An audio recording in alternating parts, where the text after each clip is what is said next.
Detroit, Thomas Bryant is usually cheery. "I don't like being upset, sad, mad about anything," Bryant said. "I always want to be happy. I always want people around me to be happy, so much so, it could seem the attitude comes naturally to him." "Hell no," Bryant said. "It ain't easy at all. It didn't come easy when Bryant slipped to the second round of the NBA draft in 2017, a year after he returned to Indiana for his sophomore season despite looking like a probable 2016 first-round pick. He went 0-42 to the Lakers. It didn't come easy when the Lakers assigned him to their minor league affiliate much of his rookie season. You start getting overseas people following you on Instagram and DMing you," Bryant said. "Like, hell nah. It didn't come easy when he barely played well with the Lakers. When got on the court, he usually struggled. And it especially didn't come easy when the Lakers waived him last summer. That one really got to me," Bryant said. "I felt like I did everything right. I felt like I gave it my all, and then I went down like that." Bryant didn't know what it meant for his future. He spoke to his agent, trying to get answers. But in those trying moments, he really likes to get away from basketball and watch cartoons like Family Guy, Rick and Morty, and Tom and Jerry. He also gave himself a pep talk. "Come on, you gotta keep swinging, man," Bryant said he told himself. "There's a lot more left in the tank for you. You're young. So, you've got to keep trying to get through it." The Wizards claimed Bryant off waivers, and he has brought his positivity, and far more production than expected, to Washington. Bryant has been one of the biggest bright spots in the Wizards' dismal season. Washington entered the year shooting for 50 wins in the conference finals. Instead, the Wizards, 25-36, are barely hanging in the sad Eastern Conference playoff race.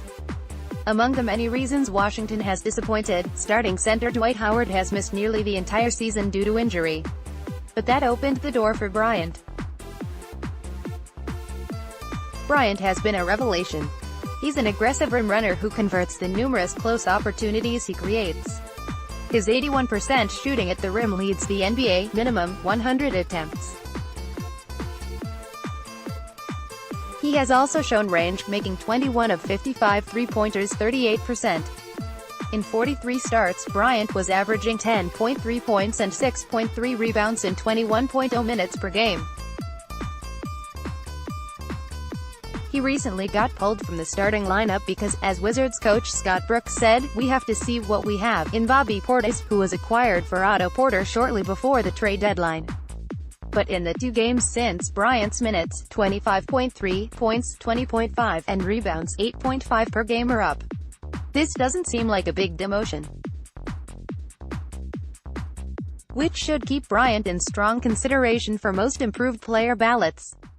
In arguing De'Aaron Fox should be running away with the award, I cited his increase in box plus-minus from -4.4 to 0.8, a jump of 5.2. Bryant's box plus-minus increase has been even larger, from -4.2 to 1.8, a jump of 6.0. But Bryant played just 72 NBA minutes last season. That's not a reliable sample. Fox fully demonstrated how bad he was last year. Still, limited playing time usually indicates inadequacy. Bryant seizing a larger role shows just how much he has improved. Bryant's increase in win shares of 3.8, 0.1 to 3.9, is the 4th largest in the NBA this season, behind only Monty Morris, another most improved player ballot candidate, Fox and Malik Beasley. Here are the biggest increases in win shares: middle, from a prior career high; left, to the current season; right. Bryant's contributions are especially surprising, because the Wizards might have had an ulterior motive to claim him off waivers. Sure, the 21-year-old Bryant had basketball potential.